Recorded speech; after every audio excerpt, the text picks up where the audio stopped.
passador de slide também? E aí, chegou.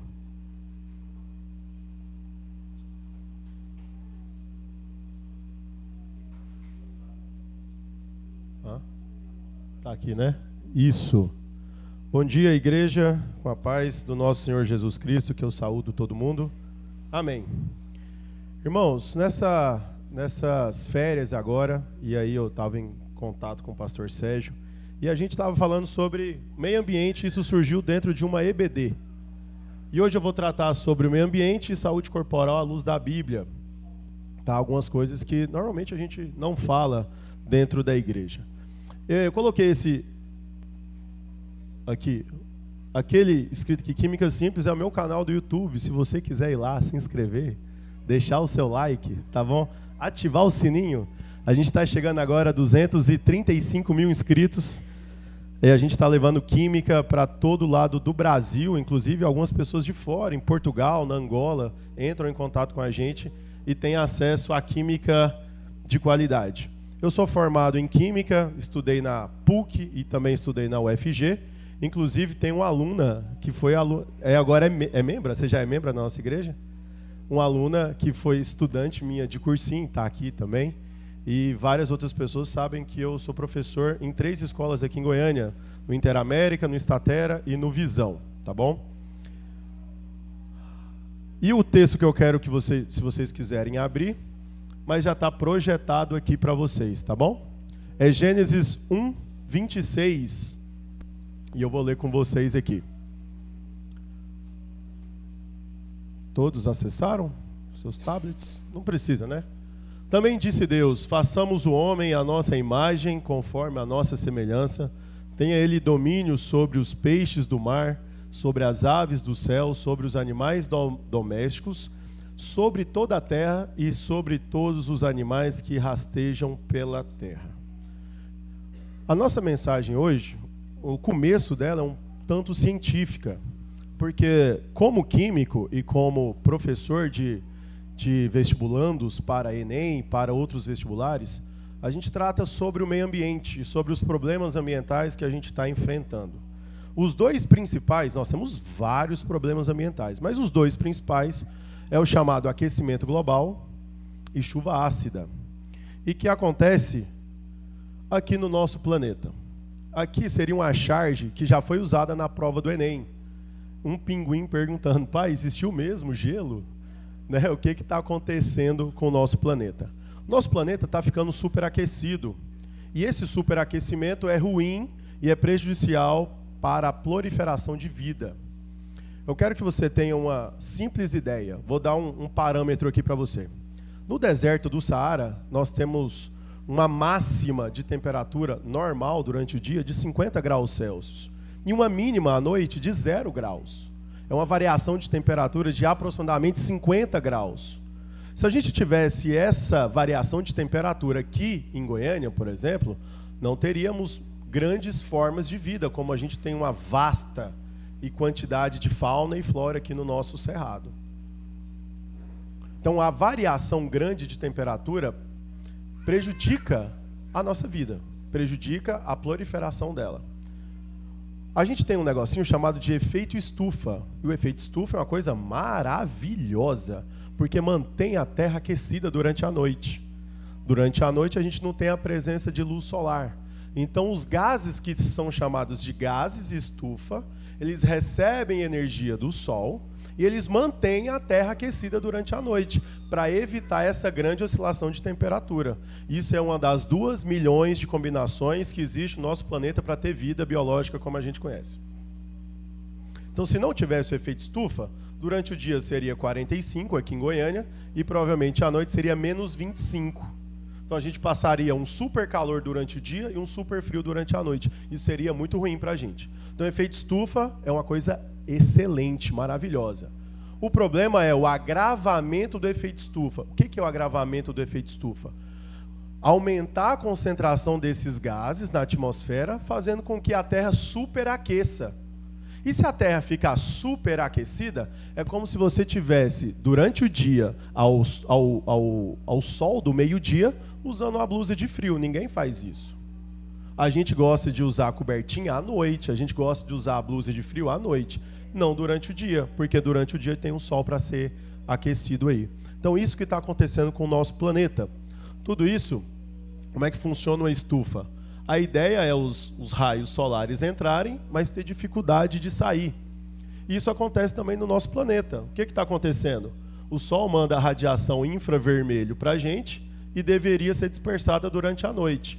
Só que está acontecendo dela ficar mais tempo dentro da nossa atmosfera. Isso faz com que a Terra superaqueça e a gente tenha aí os efeitos do aquecimento global. Quem é mais antigo, não é a minha época, tá? Mas quem é mais antigo aí, né? Pegar a época aí do seu Milton, né? Quem conheceu o seu Milton aqui na igreja, o seu Milton deve estar batendo em uns 95, 96 anos. 100 anos. Seu Milton batendo 100 anos aí, né? Ele tá rompendo em fé, né? O seu Milton, ele viveu numa época que o nosso planeta aqui, a gente não precisava tanto de ar-condicionado. Quem é mais antigo lembra que ar-condicionado é um negócio que inventou nos anos 70, 80, e era aquele ruim que consumia energia pra caramba. Na época não era tão calorento como é hoje. Hoje, se você for fazer uma reunião, se você for num consultório, se você for aqui na igreja e o ar-condicionado não estiver ligado, é impossível ficar dentro desse ambiente. A gente lembra da tenda, quando a gente estava ali na tenda, que teve que forrar.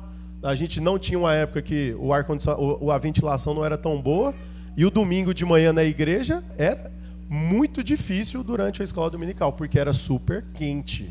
Fazia um papel de uma estufa.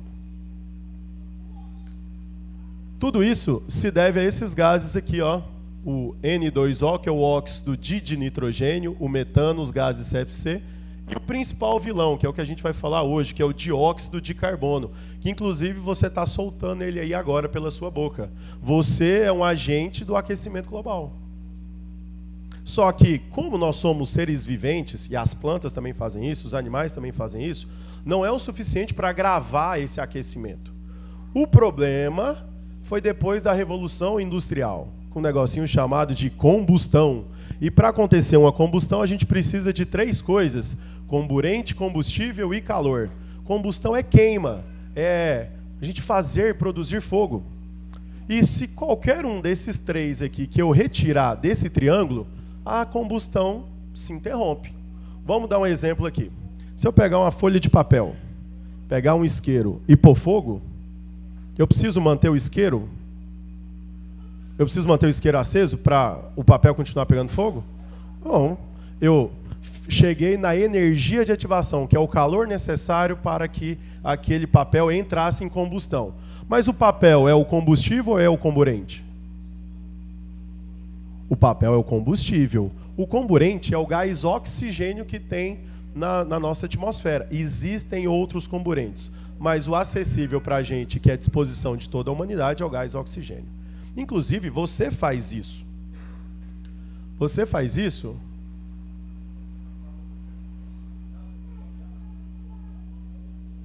Será que... Inclusive, você faz isso num processo chamado de respiração celular. Quando você respira, você está mandando o quê? Respirou oxigênio. E você precisa de um combustível para se manter vivo. Normalmente a gente usa 3, tá? Carboidrato, lipídio e proteína. A gente estuda isso dentro de uma matéria chamada bioquímica. Os carboidratos é o principal combustível que você tem, que é para gerar ATP, chamada adenosina trifosfato, que é a energia que você usa no seu dia para fazer atividade física, para jogar seu futevôlei, para tocar bateria, para conversar, para falar outras coisas. Isso é chamado de ATP. Quando acaba o carboidrato, o seu corpo ele quer se manter vivo numa maneira de sobrevivência. Então ele começa a queimar lipídio. Então quando você vai fazer uma dieta, normalmente, sua nutricionista, o seu nutrólogo, ele pede assim para você, tem que cortar o carboidrato. Por quê? Porque quando você cortar o carboidrato, você vai ativar a queima de lipídios, que é gordura do seu organismo. E aí, quando acaba os lipídios, em algum momento, você começa a queimar proteína, que são os seus músculos. Normalmente é isso. Só que Os lipídios têm uma função diferente, que não é para gerar ATP. Lipídios é para manter a sua temperatura corporal a 36,5 graus Celsius. É o seu termostato. E as proteínas são para fazer metabolismo, anabolismo, catabolismo e tudo mais. Tá bom? Só que numa necessidade de sobrevivência, seu corpo precisa disso. Então, esses combustíveis, eles sofrem queima. Aonde? Na célula. Na célula do seu organismo, a glicose, que é o principal carboidrato, está lá esperando o oxigênio. Mandou o oxigênio para a célula, a glicose queima, gera o CO2, água e ATP. Então, quando você devolve o gás da sua boca, é o dióxido de carbono, um dos ativos do aquecimento global. Por quê? Porque quando esse gás está na atmosfera, ele retém calor do Sol, ele retém radiação infravermelha, e isso faz com que gere um superaquecimento no nosso planeta. Agora, imagina os carros. Quantos carros estão sofrendo queimas de combustíveis nesse exato momento? À base de petróleo, à base de etanol, à base de metano, à base de diesel, que são os principais combustíveis que a gente usa hoje em dia. Então, o mundo inteiro, respirando os animais, os seres humanos e as plantas, não seriam capazes suficiente, tudo junto, todo ser vivo junto, de superaquecer o planeta, porque seria um gás natural e não numa proporção muito grande. Mas os automotores do mundo todo, queimando combustível a todo momento, é que produz uma grande quantidade de CO2 e começa a superaquecer o planeta. Aqui nós temos no nosso cerrado, né, vou falar do estado de Goiás, porque a gente tem uma produção de carne bovina muito grande. E as vaquinhas, elas produzem 300 litros de metano por dia. Isso uma cabecinha de gado. Tudo porque as vaquinhas têm 4 estômagos, são ruminantes. Eles vão lá... Você já parou para pensar por que a vaquinha come salada, que é capim, e fica gorda? Como é que a vaquinha fica gorda comendo salada? Ela fica gorda comendo salada porque é a melhor digestão do mundo. Você só tem um estômago. Então sua digestão é muito ruim.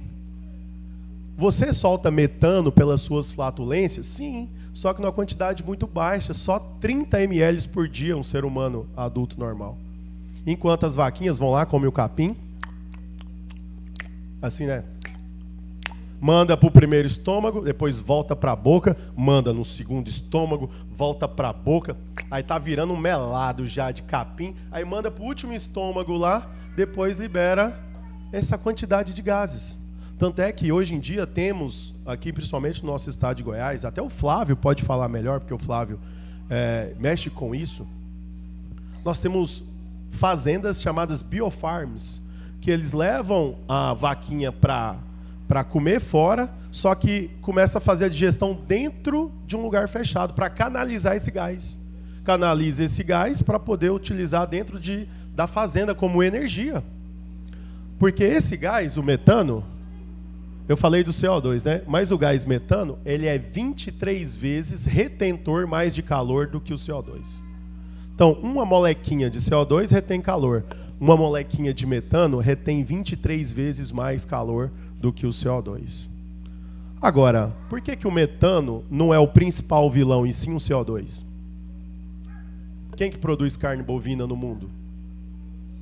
A gente, a Austrália, os Estados Unidos, um pouquinho ali na Argentina, um pouquinho ali no Uruguai.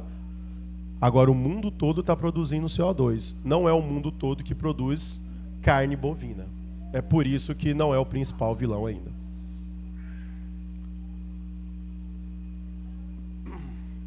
Não sei. Aqui a luzinha tá... Não está acesa a luzinha. Será que é pilha? Aqui nós temos essa proporção desses gases aqui na atmosfera, tá bom? Que são chamados gases estufa. Isso aqui fica dentro daqueles 2%, que a gente tem gás nitrogênio 78%, gás oxigênio 20%, e 2% são esses gases aqui que são gerados. Diga-se de passagem, os gases CFC já não são produzidos mais, porque eles tiveram um grande impacto na camada de ozônio nos anos 70 e 80. Então a gente parou de produzir, eram os gases de aerossol, né, e os gases de geladeira que eram produzidos, a gente terminou essa produção em 1996. Pode passar, Caio, por favor? Soluções. É o que a gente está propondo. Vocês estão vendo aí que a galera está andando de motores elétricos, certo? Eu mesmo, aquele patinetezinho que está ali fora é meu, patinete elétrico. Minha mãe agora está com carro elétrico aí também. Muita gente está aderindo ao carro elétrico. E isso vai virar uma tendência. Tá? Isso está ligado a uma mineração que a gente está vendo geopoliticamente falando sobre terras raras. Tá bom? Inclusive, lá nas escolas tem se falado muito sobre assuntos para o Enem, sobre terras raras. Então a gente fala muito isso com os nossos alunos, sobre os elementos que geram essa possibilidade de termos automotores, veículos elétricos. Porque aí vai cessar a combustão e a gente vai parar de superaquecer o nosso planeta. E sem contar que a gente vai continuar com a mesma qualidade de vida. Só que a gente está no começo ainda. A gente não tem ali um carro que dá para andar, sei lá, 1000 quilômetros. Ou a gente não tem ali postos que consigam abastecer tão rapidamente esses carros de energia elétrica. A gente ainda está aprimorando isso tudo. E a gente, nós cientistas, acreditamos que até 2040 praticamente só exista carros elétricos por aí. Só automotores elétricos. A gente não use mais carros a combustão, porque isso prejudica o nosso planeta. Se prejudicar o nosso planeta, a gente não dá futuro para os nossos filhos, para os nossos netos. A gente não vai ter planeta para essa próxima geração. Entendeu onde que eu quero chegar? Sim? Pode passar para mim, fazendo um favor? Sim.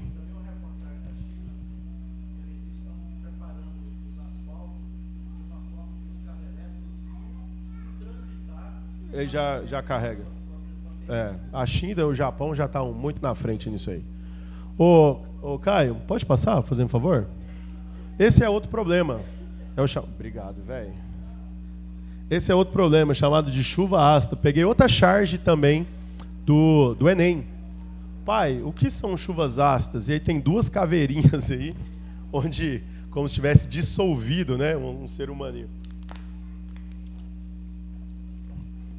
A gente sabe que tomar banho de chuva não causa isso, né? Nós somos seres complexos, não somos seres sensíveis, biologicamente falando. Mas desde a Revolução Industrial, a gente tem produzido essa combustão. Porque o CO2, aquele dióxido de carbono que eu falei para você, ele não é só o vilão do aquecimento global. Ele também é o vilão da chuva ácida, porque ele é classificado como um óxido ácido. Um óxido ácido é toda substância que vai para a atmosfera e junto lá nas nuvens, com a umidade do ar, ele se hidrata e se transforma num ácido. E quando a chuva precipita, cai junto ácido e cai junto outros componentes juntos. Então a gente está caindo ácido na gente. A nossa sorte é que esse ácido aqui, que é o óxido ácido, formam o ácido carbônico, é um óxido fraco. É um ácido fraco. Esse ácido aqui está no seu refrigerante. Você toma ele quando você toma refrigerante. Quando você toma água com gás, você também toma esse ácido aí. Não é um ácido forte, né? Nós somos seres que não podemos consumir ácidos fortes. Talvez o ácido mais forte que a gente consuma é ácido do limão, ácido do abacaxi, ácido da laranja. E todos eles, perante a ciência, são classificados como ácidos fracos. Tá bom? São coisas que a gente pode consumir. Agora, existem outros, como o dióxido de nitrogênio, que forma o ácido nitroso, e o ácido nítrico. Isso aqui também pode acontecer. O ácido nítrico já é um ácido forte, só que é em baixíssimas proporções. Nós temos também ácido sulfúrico sendo formado, que é muito forte, e ácido sulfuroso, que é um ácido muito fraco, que cai em baixíssimas proporções para a gente. Quando você vê lá o diesel S10, esse S10 significa o seguinte: 10 partes por milhão de enxofre dentro do diesel. O S é o elemento, é o símbolo do elemento enxofre. O S é dado como S porque o nome dele no latim é sulfur. Então, por isso que é dado S. Então, coloca S10, significa 10 partes de enxofre para 1 milhão de partes de combustível. Isso, na década de 80, era 13 mil. S13 mil era uma quantidade absurda. a gente reduziu a quantidade de enxofre no diesel em 99,9%. Quer dizer que a chuva hoje é menos ácida do que na década de 80 e na década de 90. Então a gente está conseguindo reverter algumas situações. E aí eu vou te perguntar, nós como igreja, o que a gente consegue fazer para frear esses problemas ambientais? Ou o que a gente consegue fazer como ativo, como um político, como um pastor, como um empresário, como um ministro de louvor? O que a gente consegue fazer em relação a isso? Bom, a nossa igreja está sendo construída. Vai ser construída, né? Está sendo construída. E a gente tem uma previsão aí de que em 1 ano ou 2, talvez no máximo 3, a gente possa mudar. É isso mesmo, né, André? Mais ou menos a previsão? Nós temos o nosso arquiteto aí da nossa igreja. Em algum momento, a gente poderia instalar placas solares, a gente poderia ter uma fonte de energia alternativa, uma área arborizada que possibilita uma área de fotossíntese ali para aquelas plantas. Você vai numa fazenda e você fala, nossa, mas que ar puro, não é? Você vai no meio arborizado, a gente pode fazer isso. Copos biodegradáveis e etc. Outras coisas que a gente pode ter dentro da nossa igreja. Além de sermos conhecidos e vistos como Igreja Presbiteriana de Jardim Goiás, aquela que estuda a palavra, a gente também pode ser a igreja também conhecida como ecologicamente correta, selinho de qualidade lá, ó, ambientalmente favorável. Extraria ainda mais credibilidade para nós. A gente aqui não tem uma indústria, sei lá, uma fazedora de carros, não sei o quê. A gente não vai poder agir talvez em grande escala, mas a gente possa agir em pequenas escalas. Tudo que tem na sua casa hoje também está se convertendo para energia elétrica. Não sei se você está percebendo. Antigamente o ferro era no carvão, né? Lembra o ferro de passar roupa? Não é da minha época. O seu Milton também talvez deve ter visto isso. Era o ferro a carvão. Hoje o ferro é elétrico. O fogão não era num botijão de gás de cozinha? Não era? Botijão de gás de cozinha é derivado do petróleo. É os GLP, gás liquefeito do petróleo. Queimava e gerava CO2. Agora é fogão de indução. A gente tinha um forno, agora tem air fryer. A gente tem um monte de coisa dentro de casa que parou de ser a combustível e passou a ser de maneira elétrica. Tudo está se convertendo para algo elétrico. Por exemplo, na nossa próxima igreja, onde a gente vai se alojar definitivamente, provavelmente vai ter em algum lugar tomadas para todo lado. Ou para a galera carregar o patinete, ou para carregar o carro, ou para carregar o celular, ou um fogão de indução. Tudo vai ser à base de eletricidade. A gente vai parar de queimar combustível. O mundo já está fazendo isso. Você só precisa fazer uma pequena parte. A sua parte. Entenderam? Tudo isso porque Deus deixou a responsabilidade para nós, como seres humanos, a gente que é racional, e está escrito isso na Bíblia, no texto que a gente leu, a gente tem que cuidar da criação de Deus. Nós fomos feitos aqui gerentes de tudo que Deus criou para a gente. Foi primeiro passado para Adão, seus filhos, e a nossa geração, que nós somos, em algum momento, filhos também de Adão. E a gente precisa cuidar disso. Você pode começar cuidando da sua casa. Você pode separar o lixo em descartável, reciclável. Você pode ajudar de alguma forma.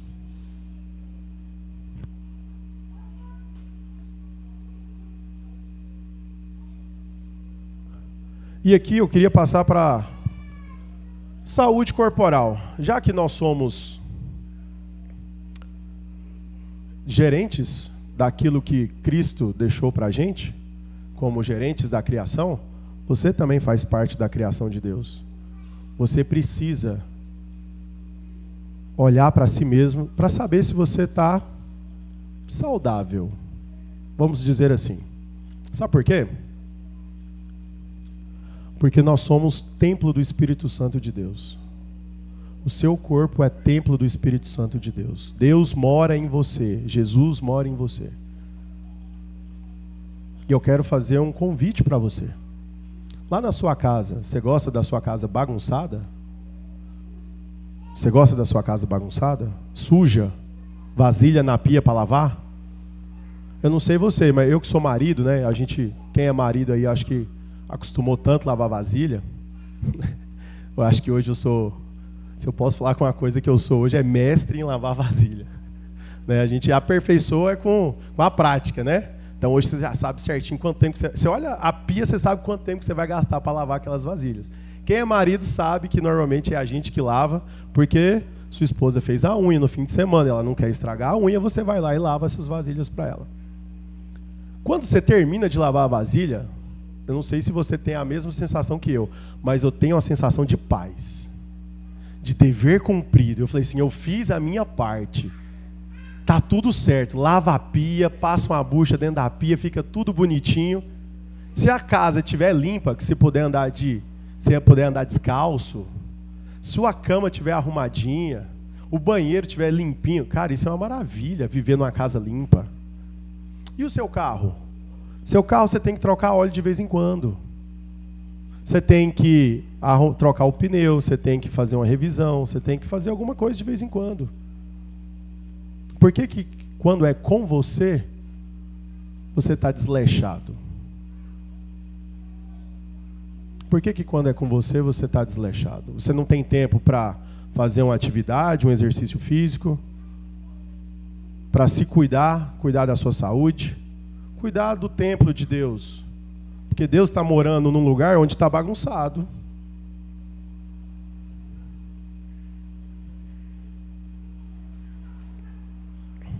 Esse aqui era eu, ó. Meu testemunho agora. Esse aí era eu em 2021. Acabando a pandemia, em janeiro de 2021. O Plínio, meu nutrólogo, está aqui hoje. Ele não viu essa foto, né? Eu não tinha pescoço. Olha aqui. Eu não tinha pescoço. Aqui é uma região de bola. Esse dia eu estava parecendo uma bola. De verdade. Pré-diabético. Ácido úrico lá em cima. E falei, cara, precisa mudar. Precisa ver alguma coisa. Conversando com o meu nutrólogo ali, que ele está ali, o Dr. Plínio, ele falou assim para mim, você quer chegar nos 80? Eu falei, quero. Aí ele falou assim, você quer chegar como nos 80? Porque chegar é uma coisa, chegar bem é outra completamente diferente. Você quer chegar bem capenga, mancando, dor no corpo inteiro, tendo que tomar 30 remédios, passar uma semana no hospital, 2 em casa. Como é que você quer chegar nos 80? E essa pergunta que ele fez foi a pergunta que mudou completamente para mim. Porque isso aqui foi semana retrasada. Já tinha pescoço, ó. Estava nos jogos internos, exames normais, saúde estável e tudo mais. Eu quero falar para você que não é errado ser gordinho. Não é errado ser gordinho. A gente não está falando sobre uma aparência física aqui. A gente está falando sobre ser saudável. E ser saudável ajuda a gente também no nosso aspecto mental. Quando eu estava gordinho, desse jeito aqui, autoestima baixa, era difícil amarrar o cadarço. Se abaixar para amarrar o cadarço, eu voltava e estava assim, ofegante, porque estava amarrando o cadarço. Eu olhava para minha esposa e falava assim, tampa o ouvido das crianças agora, tá? Olhava para minha esposa e falava assim, como é que essa mulher tem vontade de fazer amor comigo? A minha esposa. É muito amor. Porque isso aqui, velho, eu não estava me sentindo atraente para minha esposa, nem para mim, nem para ninguém. Depois que você melhora um pouquinho, saúde mental vem, você fica mais feliz, mais disposto, as coisas melhoram, até as atividades, se é que você me entende, melhora, tudo melhora. Porque você está saudável. E mais, você vai sobrecarregar o grupo da igreja de oração. Você está lá, o grupo, eu estou lá, eu estou muito mal. Bom, se você fizer exercício físico e ser saudável, procurar saúde, talvez você sobrecarregue o grupo da igreja de oração. Você não precisa ser profissional igual a Cris. A Cris aqui é praticamente profissional. A Cris, ela é personal, ela malha todos os dias? Todos os dias, fala a verdade. Todos os dias, pode falar a verdade. 5 vezes por semana. 5 vezes por semana, praticamente profissional. Cara, você vai olhar, você vai conversar com ela, ela vai mostrar saúde. Vai conversar, vai se mostrar saúde. Você não precisa ser assim. Você não precisa ser um profissional e abdicar de tudo da sua vida. Você quer continuar comendo seu churrasquinho? Pô, eu gosto de churrasquinho. Você quer continuar tomando sua cervejinha? Você quer continuar comendo seu sanduíche x-tudo de pit dog de fim de semana? Sim. Isso é maravilhoso, cara. Tudo isso é muito gostoso. Em algum momento, você vai precisar gastar com saúde. Ou você gasta com saúde agora, ou você gasta com saúde lá na frente, quando você tiver que fazer cirurgia, você tiver que tomar uma penca de remédio, onde você tiver que fazer uma penca de tratamento, e por aí vai. A nossa geração de hoje, a geração Z que está vindo aí, a gente fala muito mal dessa geração, não fala? A gente escuta muito, a minha geração fala muito mal da geração Z. Fala, é menino que não quer trabalhar, é menino que não respeita pai e mãe, é menino mimado, é menino isso, isso e isso. Mas tem um ponto positivo nessa geração, uma coisa que ninguém fala. Eles é a geração que está correndo aí na rua, nessas coisas de corrida de rua, procurando saúde, e que está fazendo com que a Ambev, a indústria de cerveja, tenha um prejuízo de 2,6 bilhões por ano. É essa geração aí que está buscando saúde. E a gente pode aprender. Ninguém aqui está velho o suficiente para não começar a fazer uma atividade física. Ou para não começar a fazer um exercício físico. E tem uma diferenciação, né, Cris? Você estava falando ontem, né? Tem uma diferenciação em atividade e exercício. Atividade, se você estiver varrendo a sua casa, limpando a sua casa, isso é uma atividade física. Agora, exercício físico, quando você tira para ir na academia, na esteira, faz um esporte de areia, no sol, pega vitamina D, ou você vai fazer um esporte funcional, um pilates que seja. Aí sim é uma atividade física. Você vai estar condicionando seu corpo para ele ser melhor a casa de Deus. Eu estou falando aqui uma coisa séria.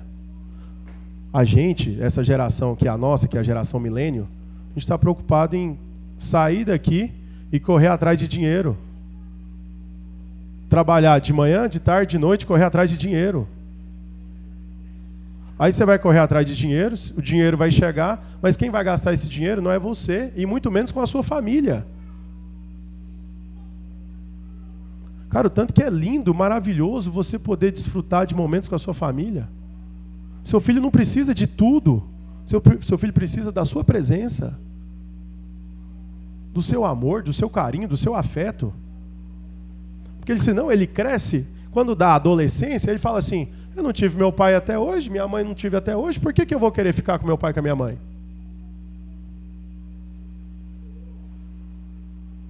O estudo último, clínico, que saiu sobre essa geração, alguém pode passar aqui de novo para mim? Deixa eu ver aqui. O estudo clínico que saiu, que essa geração, a geração milênio, é a última que vai cuidar dos pais. É a última que vai estar assim, ó, os pais vão estar idosos e os filhos ainda vão estar cuidando dos pais. Porque a próxima geração, a geração Z, é feito o estudo que essa geração não vai cuidar dos pais mais. Vai colocar os pais no asilo, vai colocar os pais numa casa de repouso e vão lá visitar eles de vez em quando. Sabe por quê? Porque se eu fosse esses filhos da geração Z, eu também faria a mesma coisa. Porque eu não vou ter meu pai? Meu pai e minha mãe trabalhando o dia inteiro fora de casa. Sem tempo para ficar comigo, me dando todos os brinquedos possíveis. Peraí, pai, você não ficou comigo? Minha mãe, você não ficou comigo? Por que eu vou ficar com você quando você estiver velho? E aí ter esse momento de lazer e saudável, onde você possa, quem sabe, fazer uma atividade física com seu filho. Já pensou, Mito? Você e a Mariana um dia lutando karatê? Já acontece. Aí, que massa. A Manuela, quando ela completar 3 anos, ela já vai entrar no jiu-jitsu. Primeiro porque é disciplina, é foco, é hierarquia, é respeito. E também porque ela é menina, precisa de defesa pessoal. Toda mulher precisa saber se defender de maneira pessoal. Mulher passa coisas que a gente, que é homem, a gente não sabe o que elas passam. Mas minha filha também vai jogar futevôlei. Ela não tem essa opção de não jogar futevôlei. Ela pode escolher outra coisa depois. Balé, pode escolher tênis, pode escolher outra coisa. Mas o futevôlei vai jogar também, porque eu vou jogar com ela. E vai ser um prazer, a coisa mais linda da minha vida, na primeira vez que a gente for jogar junto. Ensinar aspectos saudáveis. Uma vez eu falei para a Aline, a gente estava conversando, essas conversas aqui, depois que a Manuela dorme, e a gente vai fazer comida junto, e fica se perguntando, o que será que a Manuela vai ser quando ela crescer? E eu vejo os meus alunos na escola falando, meu pai quer que eu seja médico, meu pai quer que eu seja engenheiro, advogado, praticamente as mesmas profissões aqui, né? A gente veio de uma sociedade muito paternalista que fala assim, seu filho vai ser doutor, esse tipo de coisa. Mas se eu pudesse escolher, eu já falei para a Aline, eu falei assim, seria uma atleta olímpica. Um dia ela está nas Olimpíadas, ganhar uma medalha lá e eu chorar e ser feliz da vida toda. Seria lindo, maravilhoso. Porque o importante não é a profissão, é como o seu filho, sua filha vai desenvolver em aspecto social, como que ele vai tratar outras pessoas, vai ser educado com as outras pessoas. A gente está vendo um monte de médico aí que a gente chega num consultório, a gente tem que esperar 50 minutos para ser atendido. Cara, esses médicos, para mim, eu já entro com raiva no consultório. Eu falo assim, irmão, não faz isso comigo não, eu tenho vida também, velho. Mata a gente de raiva. Entenderam? Estão entendendo o que eu estou falando?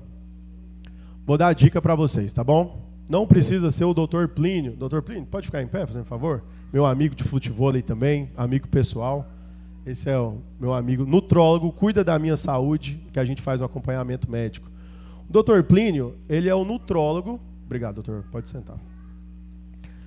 Mas antes de você fazer uma atividade física, é bom você procurar um cardiologista antes. Por que um cardiologista? Porque o cardiologista ele vai testar a potência do seu coração, como o seu coração está para poder fazer uma atividade física. Eu também tenho um amigo pessoal que eu vou deixar lá no grupo da igreja, um contato pessoal, quem quiser procurar, mas fique à vontade para procurar qualquer outra pessoa do seu plano, qualquer outra pessoa que você achar conveniente. Ele vai fazer um aspecto geral, te passar alguns exames, vai conversar com você, entender a sua rotina e falar assim, olha, talvez pela sua rotina, pelo seu sedentarismo, como está hoje, faça essa atividade física. Talvez seja começar com pilates, começar com a natação, que é uma coisa mais leve, para depois ir para algumas coisas que vai exigir mais do seu coração e treinar isso mais. O meu amigo ali, o Dr. Plínio, o nutrólogo, ele vai cuidar da sua alimentação, vai te passar alguns exames para falar assim, olha, você precisa comer mais isso. Você precisa repor esse hormônio que às vezes você está precisando.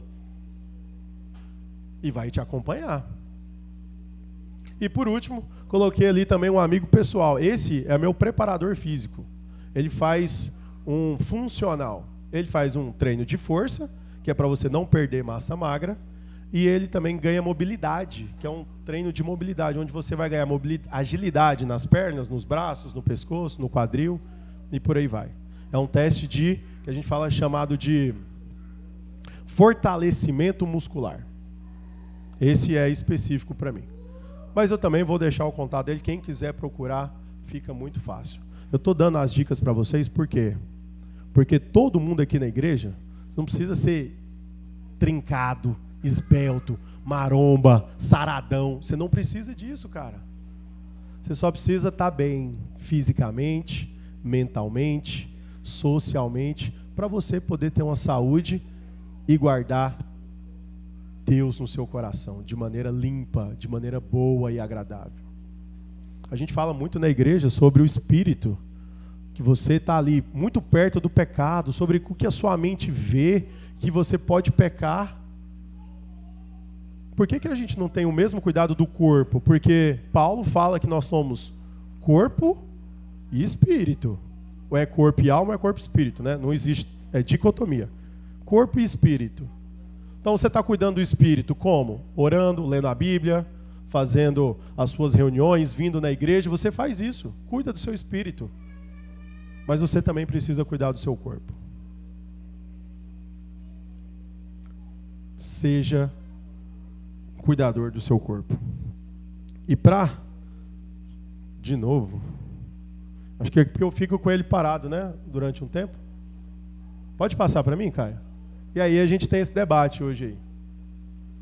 Para finalizar, tá bom? E aí logo em seguida eu abro para perguntas. A gente tem esse debate aí. Monjaro, Ozempic, isso aí tá na moda. E aí? A gente como igreja, a gente vê isso como certo, como errado aos olhos de Deus? O que você acha?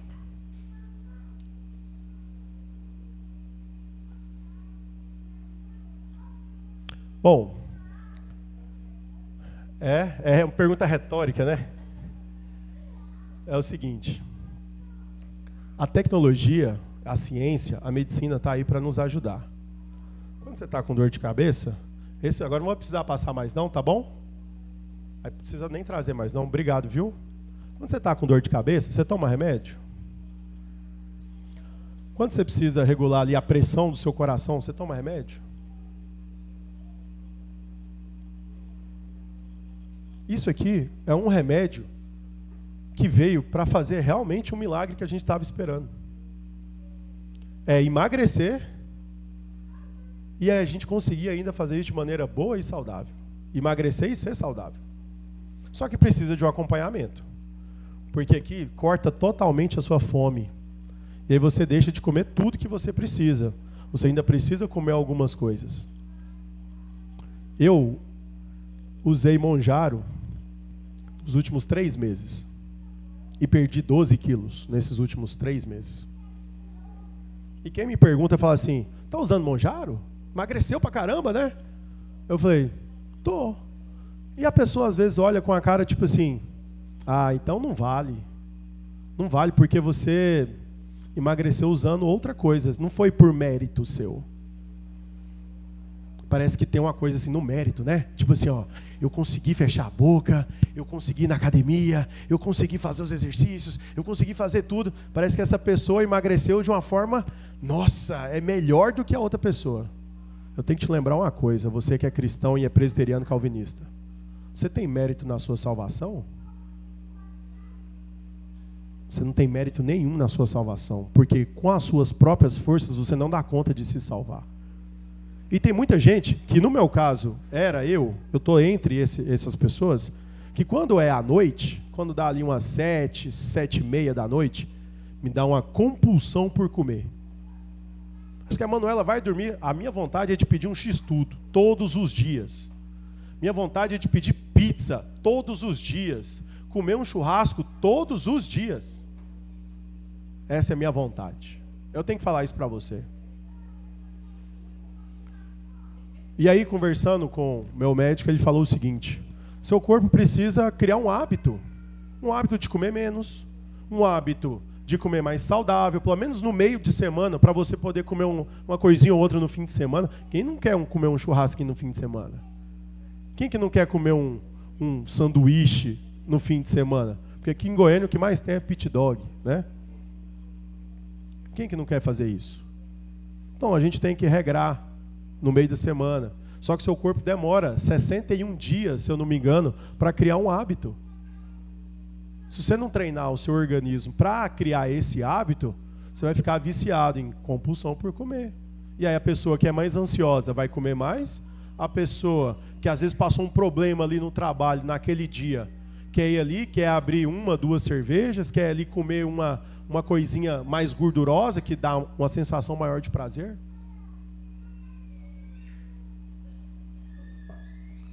Estou falando isso por quê?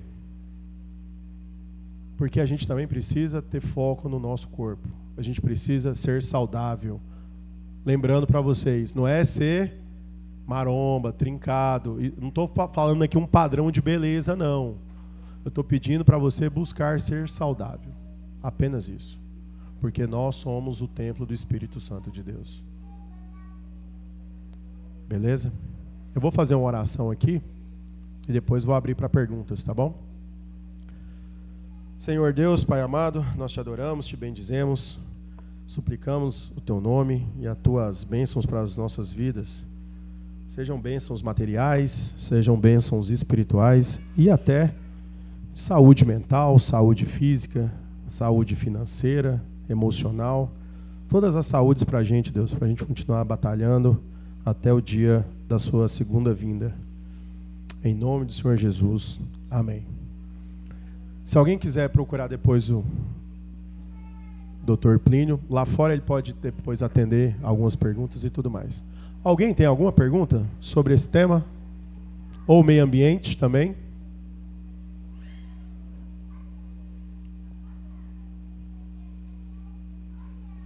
Se não...